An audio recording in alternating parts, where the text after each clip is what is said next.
Bem-vindas a mais um episódio do Deixa Ela Falar, o podcast da Deixa Ela Treinar. Aqui a gente conversa sobre o universo feminino com coragem, escuta e profundidade, sempre trazendo temas que fazem parte da nossa vida, seja no esporte, na saúde ou nas escolhas conscientes que moldam o nosso caminho. Hoje o nosso papo é sobre saúde íntima e saúde reprodutiva da mulher, da gestação após parto, passando pela prevenção, pelo autocuidado e por tudo aquilo que envolve a ginecologia e a obstetrícia. Afinal, cuidar da nossa saúde é também cuidar da nossa liberdade e do nosso futuro. Então já aproveita, curte esse episódio, compartilha com a amiga e se inscreva no canal da Deixa Ela Treinar. Nossa convidada de hoje é a doutora Mariana Sirimarco, ginecologista e obstetra, mestre em obstetrícia pela Unesp. Com uma atuação que vai muito além da sala de parto, doutora Mariana se dedica a cuidar das mulheres em todas as fases da vida, da adolescência à maternidade, passando pela gestação, pelo puerpério e pelo acompanhamento ginecológico preventivo. Ela compartilha nas redes sociais conteúdos acessíveis e acolhedores, sempre reforçando a importância da informação e do cuidado contínuo para uma vida com mais saúde, consciência e qualidade. Doutora Mariana Sirimarco, seja muito bem-vinda ao Deixa Ela Falar. Obrigada, muito obrigada pelo convite. Eu estou muito feliz de você estar aqui, de ter topado, né? A gente, não só como a doutora Mariana Sirimarco, ginecologista e obstetra, mas também sobre a maternidade, né? Sobre a doutora Mariana, que também é mãe. E para a gente começar, Mari, eu queria perguntar para você o que te fez escolher a ginecologia e obstetrícia como especialidade? Então, na verdade, isso foi o contato mesmo. Eu nunca tive convicção da medicina, a verdade é essa. E aí comecei a fazer faculdade, mas dentro da faculdade gostei de gastro, gostei de cardiologia e falava que obstetrícia de jeito nenhum. Até que eu fui fazer um plantão que era obrigatório. E aí cheguei lá, fui fazer o plantão, olhei aquilo, falei, cara, isso aqui a gente tem que ver mais vezes, não dá pra vir um só. Aí pedi a professora para eu ir mais vezes, acabei acompanhando ela por um semestre inteiro no plantão dela, numa atividade extracurricular. E aí me apaixonei. Tem alguém na sua família que já era ginecologista obstetra? Não. Minha família, na verdade, tem um primo médico que mora lá em Porto Velho, mas nem médico tem. Entendi. E você formou aqui na UFJF? Formei aqui na UFJF. Bacana. A gente fez CAV juntas, né? Você lembra? Eu lembro. Outro dia. Outro dia, ué. Vamos lá. O parto ainda é um assunto cercado de mitos. Quais os maiores mitos sobre o parto normal e cesárea que você mais ouve? Cara, assim, hoje a gente está conseguindo desmistificar bastante coisa, mas eu acho que o maior mito de todos ainda é acreditar que o parto normal é um ato de coragem, é uma coisa muito fora da curva, muito fora do que deveria ser feito. Ao passo que é o contrário, né? A cesariana que é muito fora da curva, que é muito fora do que deveria ser feito. A gente tem que lembrar que a gente está lidando com um organismo animal, que existe uma fisiologia e que essa fisiologia ela foi feita para gestar e parir. Então, parir não é um ato de coragem, parir não é uma loucura, né? A gente vê isso demais. A gente, às vezes, pega a paciente, ela vem, eu queria parto normal. E aí vem junto alguém da família e fala assim, mas na nossa família ninguém teve parto normal.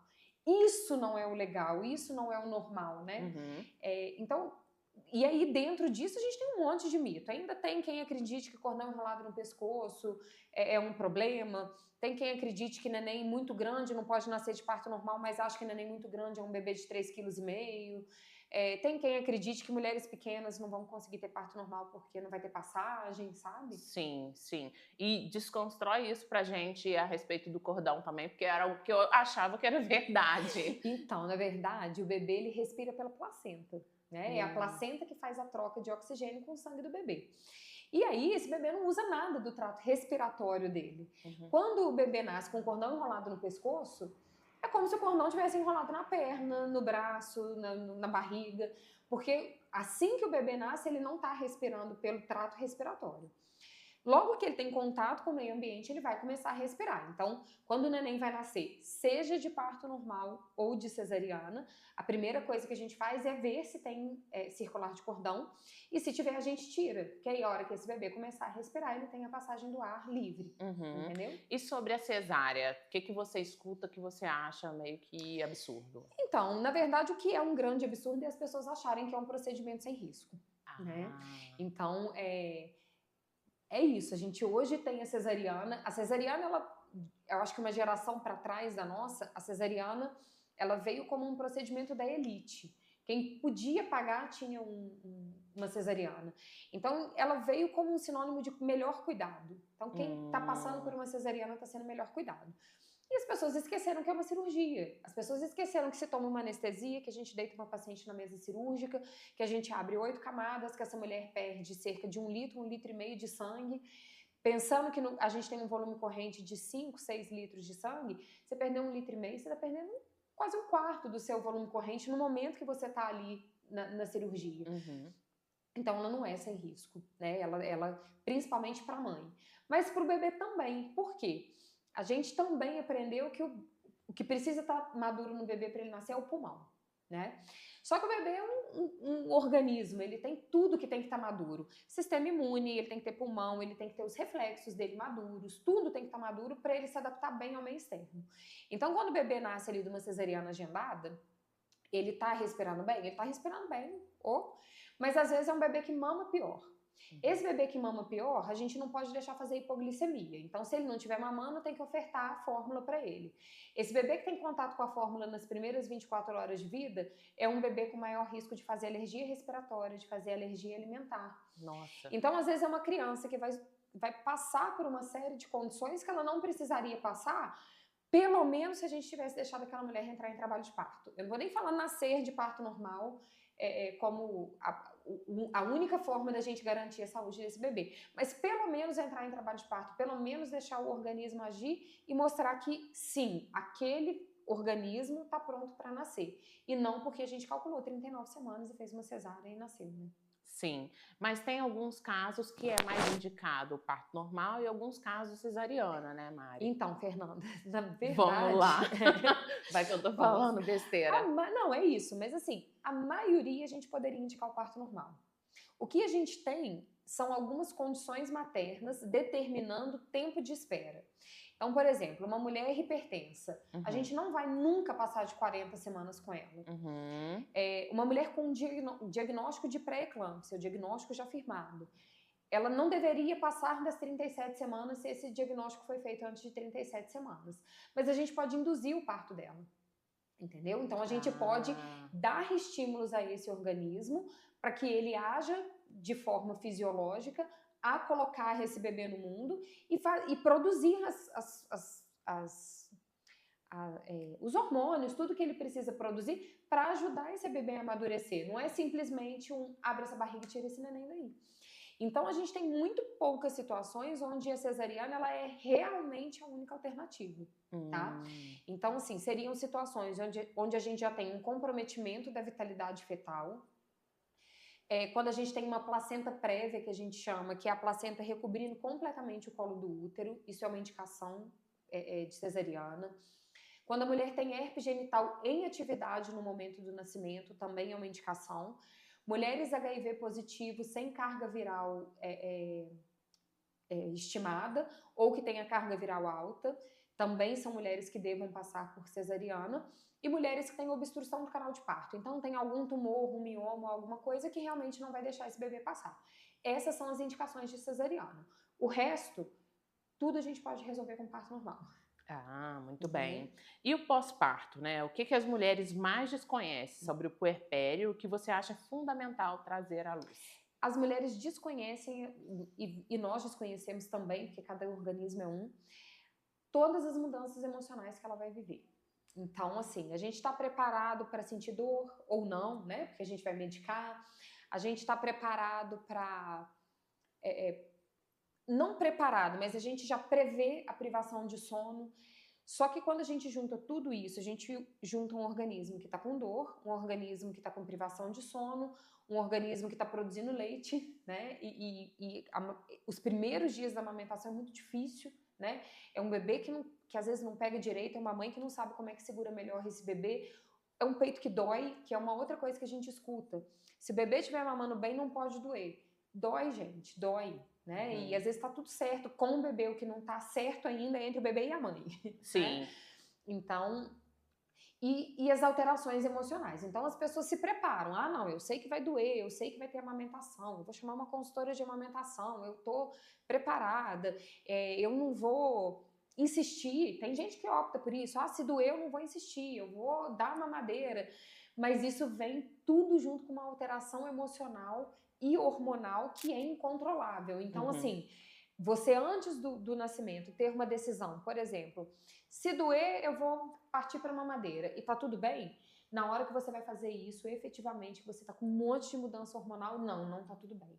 Então, aquilo vira assim, tudo vira muito grande, tudo vira, né? E eu acho que, além disso, a gente passa por um processo de luto na hora do nascimento, que é você olhar para aquela pessoa e falar assim, meu Deus, acabou a minha vida anterior, entendeu? Sim. E não é acabou no sentido de tá ruim, mas acabou. Então, assim, hoje a Mariana animada, festeira, ela é a Mariana animada, festeira, mãe do Matias. Então, se eu não tiver com quem deixar ele, ou se eu tiver que levar ele, ou se no dia seguinte ele tiver natação, eu me limito, né? E aí a gente, depois que o bebê nasce, a gente começa a materializar isso.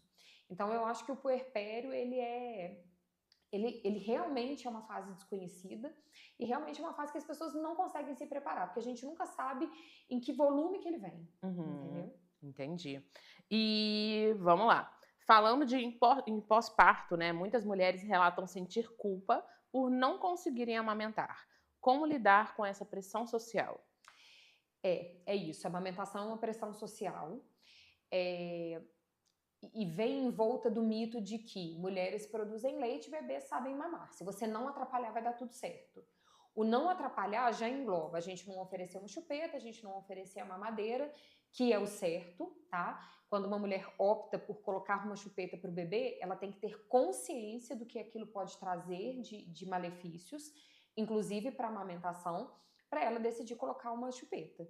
Mas minha experiência de consultório, são raras as mães que realmente vencem o bebê, né? Aquele bebê que chora, e às vezes ele chora por nada, ele chora porque é tudo novo para ele chora porque ele não estava acostumado a respirar, a comer, a fazer cocô, a sentir calor, a temperatura dele era estável, não tinha essa variação de tirar a roupa, eu tô com frio, coloquei a roupa, eu tô com calor. Então esse bebê, tem hora que ele chora. E tem hora que essa mulher que tá cheia de hormônio, que tá cheia de alteração emocional, ela precisa só do silêncio. E aí como é que a gente faz isso? É com o bebê no peito? Funciona com o bebê no peito.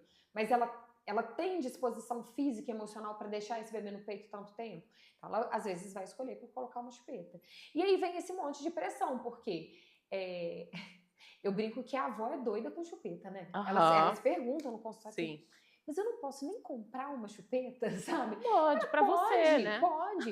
Você tem que saber, se você introduzir aquilo, o que isso pode trazer. Mas então, é isso. Vem essa pressão social, a pressão do tem que amamentar, mas a pressão da rede de apoio, muitas vezes também, de que você não pode deixar esse bebê chorar, o seu bebê tá com fome, o seu bebê... Você não... não é de propósito, mas muitas vezes é a rede de apoio que traz essa sensação para a mulher de você não estar sendo suficiente, né? O que as pessoas não sabem? O dia que o bebê nasce, ele tem um estômago de 2 ml, tá? Pra gente ter uma noção do que são 2 ml, 2 ml são 40 gotas de remédio, é aquele volume ali. Esse bebê, quando cai ali meio ml no estômago dele, ele já começa a ter sensação de saciedade. Só que meio ml de um colostro, que é um leite muito rico em anticorpo, em proteína, mas ele é pouco rico em gordura, o bebê digere aquele em 20 minutos, gente. Então o bebê mamou, dormiu, daí a 20 minutos ele acorda. Por que ele tá com fome? Porque ele tá com fome. Mas não é porque o leite daquela mulher não sustenta. É porque aquele bebê é muito pequenininho. E aí, ao final de uma semana, esse bebê vai ter um estômago de mais ou menos 15 ml. Ainda é muito pouco. Então, se ele mama 3, 4, 5 ml, ele vai ter uma sensação de saciedade. E às vezes ele vai estar cansado. Então, 3, 4, 5 ml ele vai dormir. Às vezes ele não vai mamar 15 para o estômago dele ficar cheio, né? E aí vem a mágica da fórmula, né? Que as pessoas falam assim, mas dá só um leitinho para ele pra gente ver. Aí dá a fórmula, dá lá 15 ml na fórmula, o bebê mama e dorme 6 horas seguidas. Aí a pessoa fala assim, não te falei que ele estava com fome? Olha como é que esse bebê dormiu. Não, esse bebê dormiu porque a gente deu para ele um leite que não é o leite materno, que não é o leite adequado para ele, que não é um leite digerível rapidamente para ele. E aí ele ficou com aquele negócio empanturrando ele e levando tempo para digerir. E aí ele dormiu 6 horas porque ele tá empanturrado mesmo. Mas ele não tava com fome antes, entendeu? Nossa. Então, assim, é muita coisa, é muita informação. Mas assim, do mesmo jeito que a gente fala isso, a gente manda a mulher observar se esse bebê tá fazendo cocô, se esse bebê tá fazendo xixi e se ela não acha que esse bebê tá emagrecendo. Então, é muita coisa. Sim. Entendeu? Você olha pro seu bebê e fala assim, eu acho que ele não tá engordando. Aí dá 40 minutos o bebê chora. Aí você tá cansada, descabelada, você não tá conseguindo comer, você não tá conseguindo fazer xixi, você não tá conseguindo fazer cocô. Você fala, cara, tá passando fome e eu tô passando necessidade. Eu achei que eu ia ser capaz de olhar pra esse bebê e falar, ele não tá passando fome. E é isso que acontece, entendeu? É só isso tudo, Só né? isso tudo. E paralelo a isso, né, também tem a questão da saúde mental da mãe, que é um tema que vem ganhando muito espaço. Como você percebe os impactos emocionais no puerpério? Cara, Fernanda, eu acho que é isso que eu te falei, sabe? E assim, essas culpas que vêm são coisas que mexem muito com a mulher, né? A gente tem mulheres que queriam muito estar vivendo aquilo e que de repente se sentem muito culpadas por não estarem vivendo plenamente os dias mais felizes da sua vida, principalmente nos primeiros 30 dias. E a gente tem aquele grupo de mulheres que não queriam estar grávida, que não queriam ter tido um filho. Isso é real, gente. Isso é real. A gente tem muito mito para falar de contracepção. A gente tem... Não estou fazendo apologia de forma nenhuma, vou tocar num assunto muito sensível, mas a gente tem 1000 empecilhos para uma mulher fazer um aborto legal, se assim ela decidir. Então a gente tem as mulheres que ganham neném sem querer. Então você também tem, nesses primeiros 30 dias, principalmente, né, dura muito mais para algumas mulheres, essas mulheres que não queriam estar vivendo nada daquilo e que estão se vendo obrigada. E às vezes é uma mulher que assim, que tem muito leite, que o bebê mama muito bem, que o bebê dorme muito bem, e ela não tá feliz. Ela não queria um bebê que tá mamando muito bem, ela não queria um bebê que tá dormindo muito bem, ela não queria estar passando por aquilo. E isso não é falta de amor. É isso que eu falo muito no consultório. Às vezes as mulheres chegam lá pra mim nesses primeiros dias chorando e assim, tipo, cara, eu não tô apaixonada, não tô... E aí eu falo assim, calma, mas isso não é falta de amor, porque amor a gente constrói, né? Quando você conhece uma pessoa e você começa a se relacionar com ela, você começa a gostar do papo dela, você começa a gostar do jeito dela, você gosta do físico dela, e o amor, ele é cultivado, ele se transforma, então o amor por um filho também. É ao longo dos anos. É ao longo dos anos. Então, assim, não é porque nasceu aquele serzinho que é 100% dependente de você, que é uma outra coisa pesada pra caramba. Se você pensar assim, aquilo depende de você 100%. Se eu não estiver ali, não sobrevive, entendeu? Não é porque nasceu assim que você tem que amar incondicionalmente desde o primeiro momento. Para algumas mulheres isso vai funcionar, as pessoas amam a ideia da maternidade. Então é muito mais fácil você amar o produto dela. Mas quando a gente não ama a ideia da maternidade, você tem que aprender a construir esse amor, né? Sim.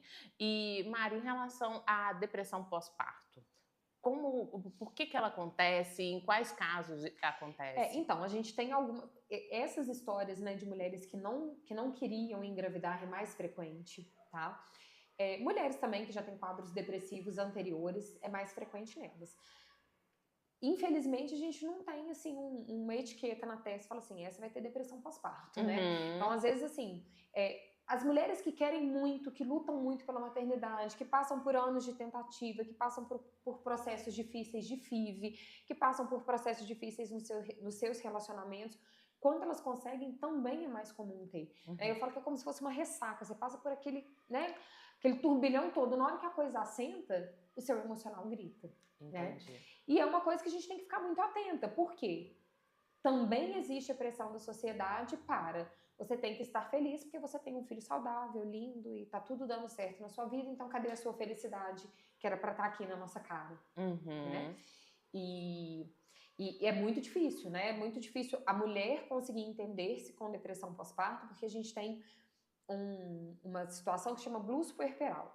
O blues puerperal, a maioria das mulheres passam, ele dura em torno de 15 dias, e é aquele momento que a gente tem uma instabilidade emocional exacerbada, é aquela coisa assim, você tá rindo e chorando, e daqui a pouco você tá rindo de novo, mas você tá muito triste, e depois você se sente culpada, mas isso vai amenizando dentro de 15 dias. né? A gente precisa estar atento, mas a gente não precisa medicar, por exemplo, essas situações, tá?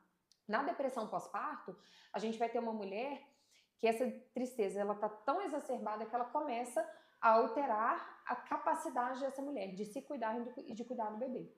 Então, passa a ser uma mulher que não troca o bebê, que não quer ficar com o bebê, que entrega sempre o bebê e que as coisas dela ela também não faz. Ela não toma banho, ela não escova o cabelo, ela não troca de roupa. Sim. Né? E sobre... você tem uma clínica de fertilização, não é? Não, na verdade, eu sou sócia numa clínica de ginecologia e obstetrícia e a gente funciona no mesmo prédio que tem uma clínica de infertilidade. Isso. E você fez a inseminação artificial, né? Eu fiz FIV, eu fiz fertilização in vitro. E como que é esse processo? Porque a inseminação é o seguinte, a inseminação você estimula a mulher a ovular e você pega o espermatozoide e injeta na mulher. Você vai fazer o caminho do espermatozoide até um certo momento, mas depois ele vai fazer natural. Legal. Na fertilização, a gente vai em laboratório juntar o óvulo e o espermatozoide. Ele cresce em estufa até determinado tempo, que pode ser de 3 a 7 dias, na verdade. Tá? Mais habitualmente, hoje em dia, deixa-se até 5 dias de evolução no embrião. E esse embrião ele é implantado já no endométrio da mulher, que também sofre uma preparação para estar com um ambiente fértil ali, né? E aí faz essa implantação. Foi esse processo que eu fiz, que é esse processo mais complexo. E como que foi pra você? Conta pra gente como foi essa experiência e como é, né, também. Então, foi uma loucura. Na verdade, eu fiz... Quando a gente fala em FIV, a gente está falando do processo final de fertilização do óvulo. Mas antes da FIV, a gente tem alguns processos. Então, a gente tem a estimulação de ovulação, a coleta de óvulos. A coleta de óvulos eu fiz 11 vezes. A FIV, que é juntar o óvulo com o espermatozoide, eu fiz 5 procedimentos desse e fiz 4 transferências. As minhas primeiras 3 transferências não deram certo, deu certo na 4ª. E assim, é um negócio muito doido, Fernanda. Porque, assim, não dá pra dimensionar, não é uma coisa que a gente passa a experiência pro outro, sabe? Porque assim, a gente entra nesse processo e fala assim, eu vou tentar uma FIV porque eu quero ser mãe. No meu caso foi uma produção independente, então eu nunca tinha passado pelo processo de tentar engravidar e não conseguir, pela frustração de uma série de beta-HCGs negativos e de pesquisa de infertilidade, eu não passei por nada disso. Eu cheguei já porque esse era o meu objetivo. E aí você fala assim, cara, eu tô relativamente jovem, eu sou saudável, eu não tenho nenhum problema que vai me impedir isso, então beleza, vamos que vai dar certo. E aí, primeira vez, na verdade a minha primeira coleta de óvulos, eu não tive óvulos, na primeira e na segunda. E aí você fala assim, cara, o que é isso? Como assim não tive óvulos? Eu, como ginecologista, nunca tinha ouvido falar isso. Sabe? Não tem nenhum, tem menos do que a gente espera, beleza, mas não tem nenhum. E aí eu fui também estudando e aprendendo muito sobre isso dentro da minha área, né? Então eu acho que para mim não foi só um processo emocional, foi um processo de aprendizado profissional também. E aí eu comecei a estudar, eu comecei a entender melhor, e aí eu entendia cada fase do processo. Então quando a gente tinha assim, isso aqui não deu certo, vamos mudar o protocolo, vamos mudar a medicação, eu conseguia entender o que era aquilo que estava acontecendo. Mas por muitas vezes eu parava e falava assim, cara, será que eu tinha que continuar? Assim, será que tá certo eu fazer isso tantas vezes? E quando que é a hora de parar? Quando que a gente para? A gente para quando o dinheiro não dá mais, a gente para quando o emocional não dá mais, a gente para quando a idade não dá mais, sabe? Vai misturando isso tudo na sua cabeça e esses pensamentos me fizeram correr muito... Porque, por exemplo, a gente faz lá um ciclo, colhe o óvulo, tá, não deu certo. Eu já posso começar no ciclo seguinte, mas eu não preciso começar no ciclo seguinte. E eu tinha essa ânsia, assim, de não, eu não quero esperar nada, vamos começar já no próximo ciclo, porque se eu esperar mais 3, 4 meses, está passando mais 3, 4 meses no meu tempo, e aí eu também preciso correr contra o tempo. E aí isso foi virando uma bola de neve, uma bola de neve, uma bola de neve. Eu falo isso muito para os pacientes no consultório, né? A fertilização, a reprodução assistida, ela dá pra gente um leque de oportunidades. Não é só eu vou ter um filho com meu óvulo. Então, hoje em dia, até adotar embrião é possível. Olha. Então, você chega numa clínica e fala assim, olha, eu queria adotar um embrião, eu não quero passar pelo processo. Então, alguma família que já passou por todo esse processo, que já constituiu sua família, que deu aquele embrião para adoção, deixou lá esse embrião. Então você acolhe esse embrião e você vai gestar esse embrião, entendeu? E aí, assim, ao mesmo tempo que eu tinha esse monte de pensamento, meu Deus, eu tenho que correr, eu falava assim, mas eu não tenho que correr, porque eu posso adotar um embrião. E como a minha produção era independente, o sêmen já não era meu, já não era de uma pessoa conhecida. Então, pra mim, era muito fácil decidir, assim, vou tentar com o meu óvulo ou não, eu só preciso abrir mão de gestar o meu óvulo, né? Mas eu via isso como uma possibilidade no futuro, porque enquanto eu tinha idade para fazer isso com o meu óvulo, eu tinha que correr. Porque eu não podia parar por um ano e falar assim, agora eu vou descansar.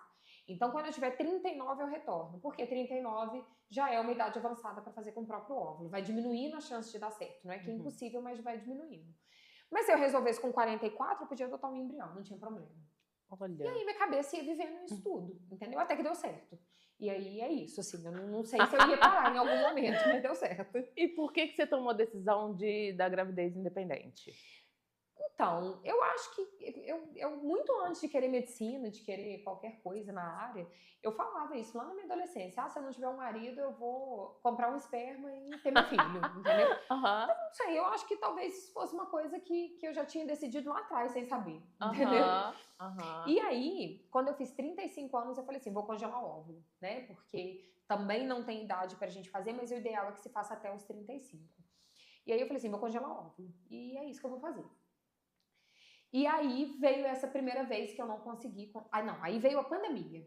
E aí eu tive que parar. Eu não pude fazer o processo quando eu estava planejando fazer, porque a gente ficou um tempão, acho que uns 8 meses sem poder fazer procedimento eletivo. Aí quando eu pude fazer, eu não tive óvulo. Aí eu falei assim, cara, então é muito pior do que eu pensava. Não vai ser só eu ir lá e fazer uma produção independente. E aí eu falei assim, então eu vou... Porque primeiro assim, vou congelar os óvulos. Depois eu falei assim, não, eu vou congelar o embrião. Porque não é assim que a gente decide, né? Sozinha é diferente, mas assim, eu congelar óvulo, eu tô parando numa etapa do processo. Então vamos supor que eu congele 10 óvulos.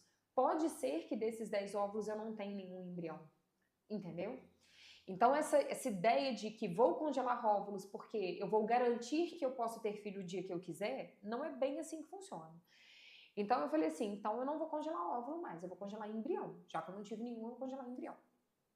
E aí, aí foi. A coisa foi acontecendo e também não congelei embrião, porque quando eu tive embrião, eu acabei transferindo, porque... Aí foi virando uma bola de neve, sabe? Eu falei assim, não, agora eu já não quero mais congelar, eu quero ser mãe agora, entendeu? e aí foi meio isso, assim, num processo pós-pandemia, onde a gente não podia sair de casa, não podia nada, eu tinha certeza que o mundo ia acabar ali naquele momento, e que a gente ia viver cada um dentro da sua casa, que os relacionamentos seriam todos virtuais, e que eu não...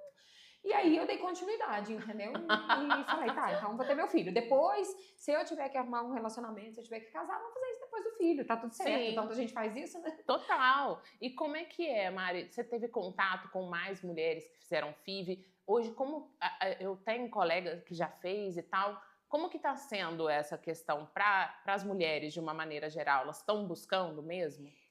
Hoje em dia se busca muito mais, até porque estão deixando a maternidade para mais tarde, né? Então a gente acaba se deparando com mais dificuldade, porque a gente sabe disso, a fertilidade da mulher cai ao longo dos anos e ela cai mais ainda a partir dos 35 anos. Então, sim, eu vejo mais mulheres. Naturalmente no meu consultório começou a chegar mais gente para conversar sobre isso, para falar sobre isso, para poder entender...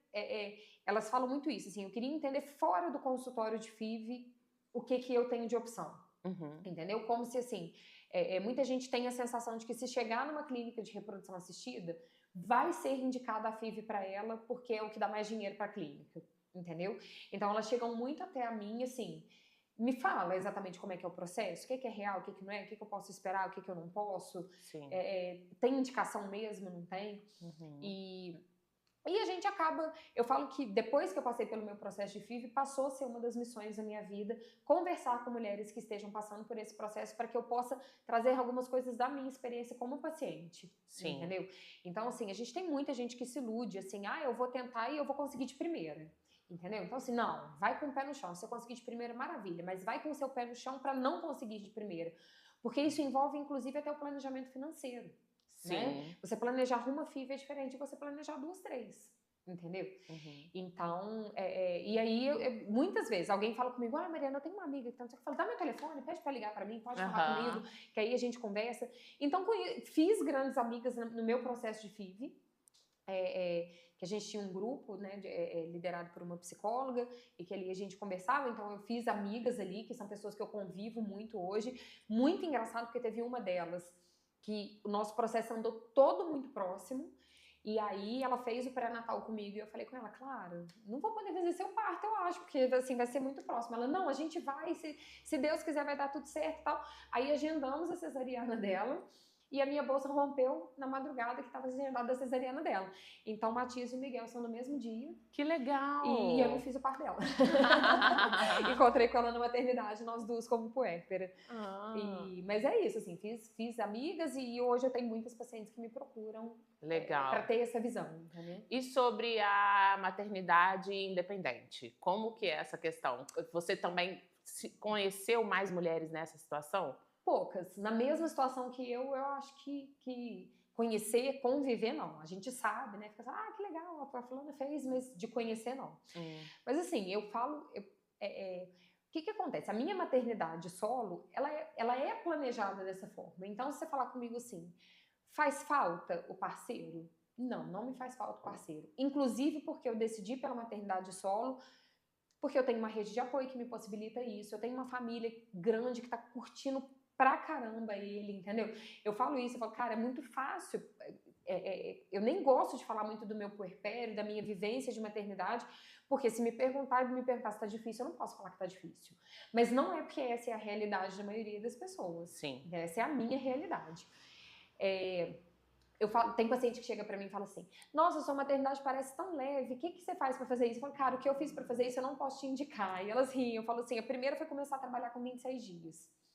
A segunda, eu não tenho um marido, entendeu? Então, eu não tenho que agradar ninguém. A criação é minha, a vontade é minha. Então, sabe assim, eu escolhi o nome, eu escolhi o padrinho, eu escolhi o quarto. Eu não tenho que dividir isso com ninguém, eu não tenho que bater boca da vida dele com ninguém, entendeu? E assim, muito mais fácil, você vai de convir comigo, criar dentro do meu ambiente. Então, eu tenho minha mãe, meus irmãos que estão participando ativamente da criação dele, mas é a minha criação. Eu não tenho que entender como é que funciona para o outro. Não, é assim na nossa família, acabou e para ele tá funcionando 100% assim.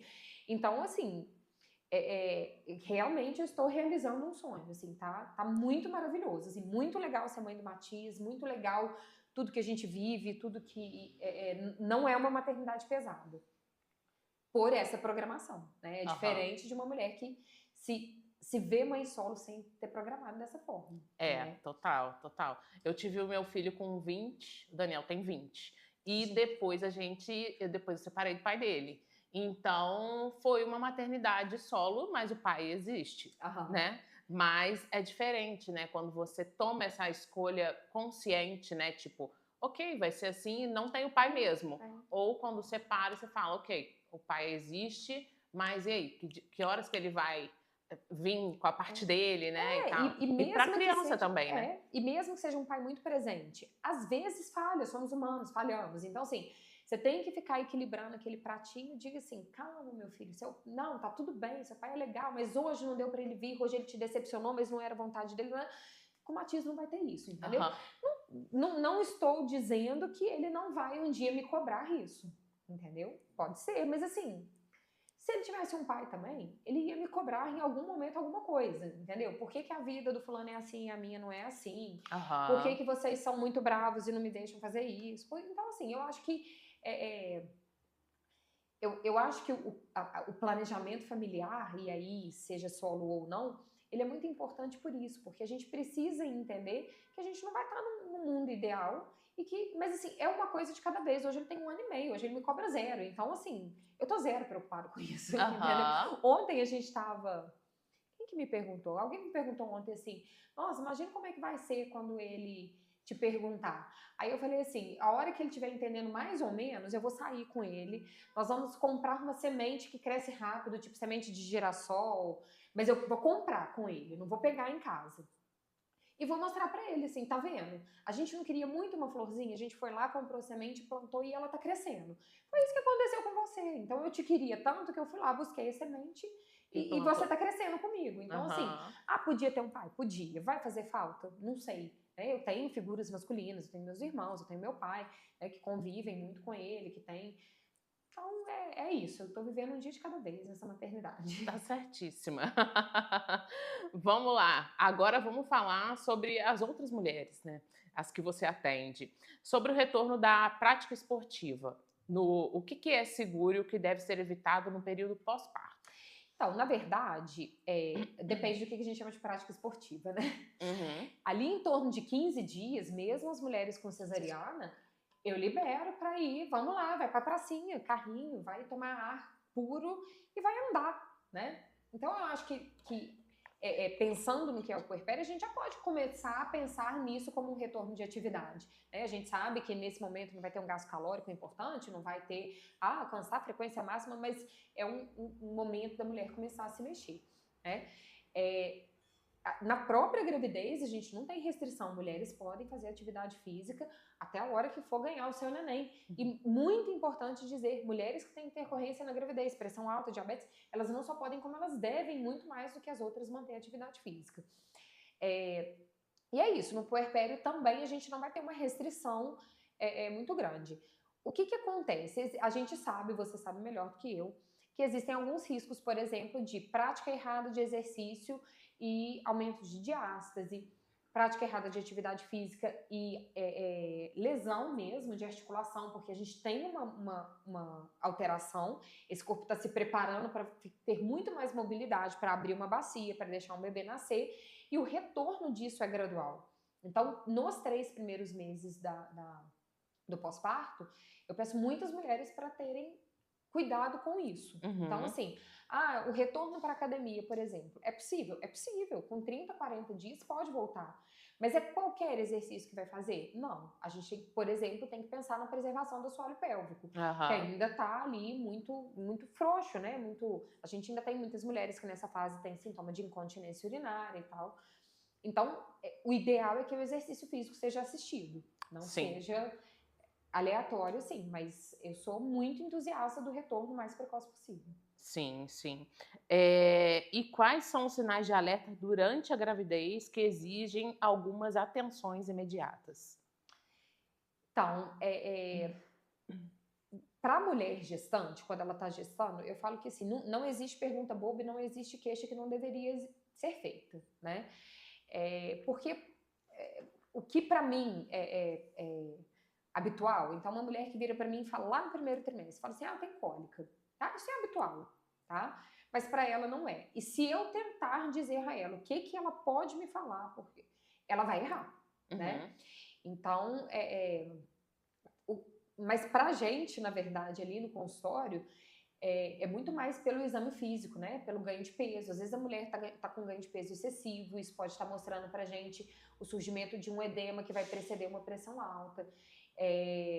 Algumas alterações, assim, a gente chama de alterações que podem ser sinais de pré-eclâmpsia. Então, o paciente que vê pontinho brilhante, pontinho escuro, isso principalmente se estiver associado a dor de cabeça e dor de estômago, né? São questões que...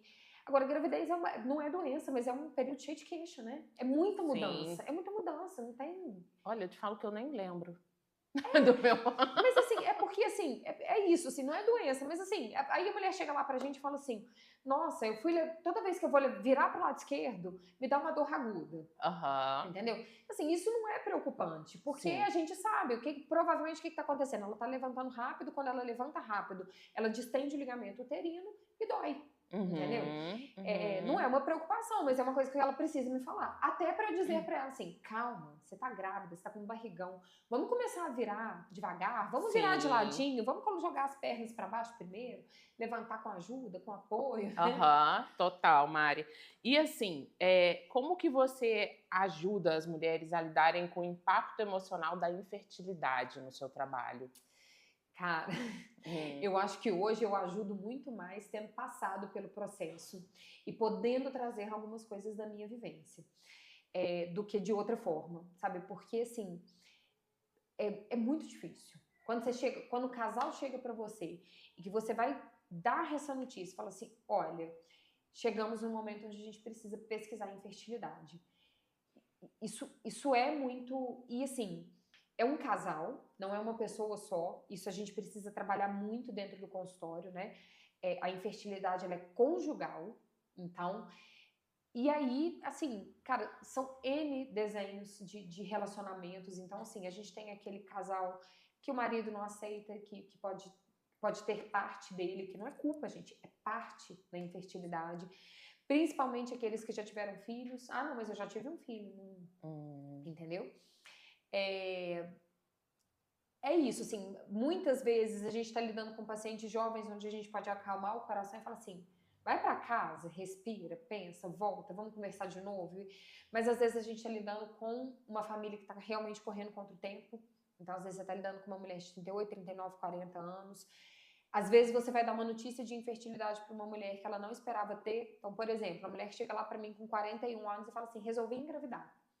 A primeira notícia que eu tenho que dar para ela é que ela já é considerada uma mulher com fatores para a infertilidade importantes e que eticamente eu já posso encaminhá-la para a reprodução assistida sem ela nem tentar natural.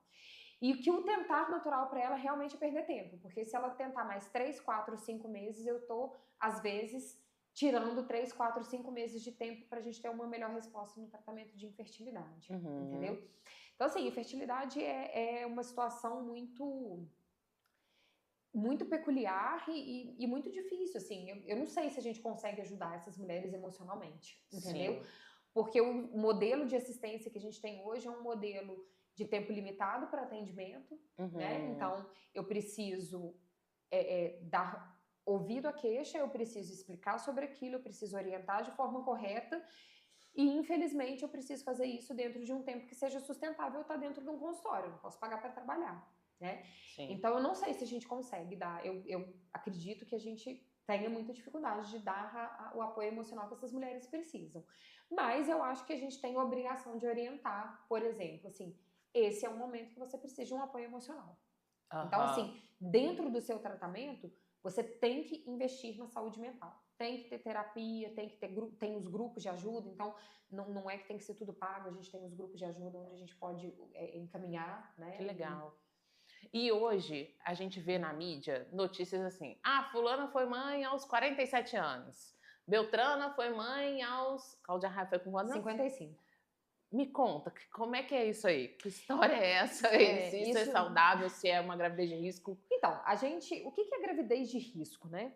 A gente vai chamar de alto risco aquela gestação que tem mais risco para desenvolver alguns problemas. Então, a idade é um fator de alto risco, sim, tá? Mas isso não quer dizer que a gente não vai ter uma gravidez saudável. Então, assim, vamos pegar aqui o exemplo, Cláudia Raia, né? Eu acredito que ela tenha tido uma gestação muito saudável, ela é uma mulher que cuida muito do corpo, da alimentação, de atividade física, então talvez tenha sido mais saudável do que de uma mulher de 30 anos completamente sedentária, com obesidade, com já problema de pressão, de problema de glicose e tal. Então não é isso que mais assusta, tá? Porque é isso, a gente vai ter, sim, algumas coisas um pouquinho diferentes para fazer, a gente vai ver um pouquinho mais de perto, a gente vai fazer mais ultrassom, a gente vai cuidar mais de perto de algumas coisas, mas diante de uma intercorrência, diante de um diabetes gestacional, diante de uma hipertensão gestacional, a gente também tem que fazer, né? A gente tem protocolos de prevenção hoje. Então, eu pego uma mulher com alto risco para pré-eclâmpsia, eu vou prevenir essa mulher com uso de cálcio, com uso de AS, com uso... Né? Então, eu tenho que fazer. O que mais impacta, na verdade, são nas mulheres tentantes. Entendeu? Quando a gente tem, recente na mídia, alguma mulher que teve uma gestação espontânea, que teve alguma situação que vem como um grande milagre, tá? Porque aí, na verdade, é isso. Assim, a gestação da Cláudia Raia terminou saudável. Isso é um grande milagre. Cara, isso é bom pra caramba, isso é a coisa mais maravilhosa do mundo. Eu falo que a minha profissão, ela me permite trabalhar com uma coisa que é muito bonita, mas não, isso não é milagre. Isso teve cuidado da medicina, ela teve acompanhamento médico e deu tudo certo, porque foi tudo bem, né? E aí as pessoas começam assim, mas se ela engravidou, se ela teve, tá aí a Cláudia Raia para mostrar que não é impossível, então eu vou tentar mais um tempo natural. Tá aí a Cláudia Raia para provar que não é impossível, então eu acredito que para mim vai dar tudo certo. E às vezes tá ali com as coisas na mão e dizendo para ela, não está dando tudo certo, vem cá, a gente precisa cuidar disso, você é a maioria, né, assim, pegamos mulher com diagnóstico de infertilidade, o que acontece com a maioria? Vai precisar tratar, vai precisar passar por um processo, não é engravidar natural, entendeu? Porque que aí vem a discussão se a gravidez da Cláudia Raia foi natural ou não, enfim, ela diz que foi, tá? Então, assim, não é porque uma mulher engravidou aos 55 anos que o resto todo vai virar exceção também, não vai. Sim, com certeza, com certeza. Mari, eu queria ficar conversando com você aqui o resto do dia, mas não dá tempo. E a gente está chegando no final do nosso episódio. Antes da gente finalizar, eu quero agradecer a Live Juiz de Fora, que é patrocinadora do nosso podcast, que todo mundo que escuta ou assiste Deixa Ela Treinar, ou que está na comunidade da Deixa Ela Treinar usando o cupom Deixa Ela 10, tem desconto no site da loja, no site da Live e nas lojas aqui de Juiz de Fora, inclusive para a senhorita ficar sabendo. Queria que você deixasse seu arroba para o pessoal saber onde encontra a Mari, onde fica sabendo mais do seu trabalho. Mari, eu brinco, falei que Mari virou tia velha, Mari trabalha com Instagram. Meu arroba é doutora Mariana Sirimar. Joia. Vou fazer um bate-bola aqui, jogo rápido com você, tá? Eu vou fazer uma pergunta, você resume em uma palavra, tá bom? Um hábito simples que faz diferença para a saúde da mulher. Dormir. Boa. Um livro ou conteúdo que você indica para futuras mães? Nossa, esses bate-bola jogo rápido pega a gente. Então, eu vou falar pra você, não vou ser rápida, vou falar rapidinho, que as pessoas buscam muito livro. E tudo que a gente hoje vê em livro é um negócio que, em algum momento, ele massacra a mãe. Então, não vamos buscar livros, né? Bom. Mas hoje, sabe, um arroba que eu tô curtindo muito, que não chama @Renata Darzi. Ela é uma mulher fantástica. Ela tem uma filha atípica por causa de uma pré-eclâmpsia que ela teve na pandemia. E agora ela adotou 3 meninas. Cara, que legal. É muito legal. Sigam porque é divertido, ela tem um conteúdo leve e mostra maternidade, vida real, muito dentro do contexto dela, mas muito legal. A pergunta mais curiosa que já recebeu no consultório? Mais curiosa que eu já recebi no consultório? Ou tipo assim, uma situação mais inusitada, que ficou marcada também, pode ser. Nossa... Fernanda, você tinha que ter me preparado para isso antes. Mas aqui é assim. Deixa eu pensar, uma coisa muito inusitada. Então, eu acho que as situações mais inusitadas que a gente pega dentro da obstetrícia é a dúvida de paternidade. Entendi. Faz a gente viver algumas situações embaraçosas, mas por vezes a gente consegue também ajudar aquela mulher, sabe? Que bom. É o que eu falo, não julgo, né? Tá vivendo, vamos ajudar. Uma conquista da medicina que mudou a vida das mulheres. A reprodução assistida. Uma frase que você gostaria que toda paciente lembrasse. Para mudar o mundo, a gente precisa primeiro mudar a forma de nascer. Um conselho rápido para quem tem medo de ir ao ginecologista. Vai, gente, a gente não morde não. E o seguinte, exame é só se a mulher deixar. Então, às vezes, vai uma primeira vez, vamos conversar, vamos entender, vamos saber se você precisa ser examinada e você só vai ser examinada no momento que você estiver pronto para isso. Excelente, Mari. Muito obrigada pela sua presença. Foi muito legal essa troca. A gente falou de trabalho, vida pessoal, né? Ainda batemos um papo que, tipo, a gente nunca teve, a gente só se conhecia de vista. Mas eu tô muito feliz de você ter participado, ter aí disponibilizado um pouco do seu tempo para compartilhar isso tudo de conhecimento que você tem e experiência também, tá bom? Muito obrigada, obrigada mesmo. Chegamos ao fim, então, de mais um episódio do Deixa Ela Falar, o podcast da Deixa Ela Treinar. Hoje conversamos com a doutora Mariana Sirimar, ginecologista, obstetra, e a importância do cuidados da nossa saúde em todas as fases da vida. Se você gostou desse episódio, não esquece de curtir, compartilhar e se inscrever no canal da Deixa Ela Treinar. Obrigada e até o próximo episódio.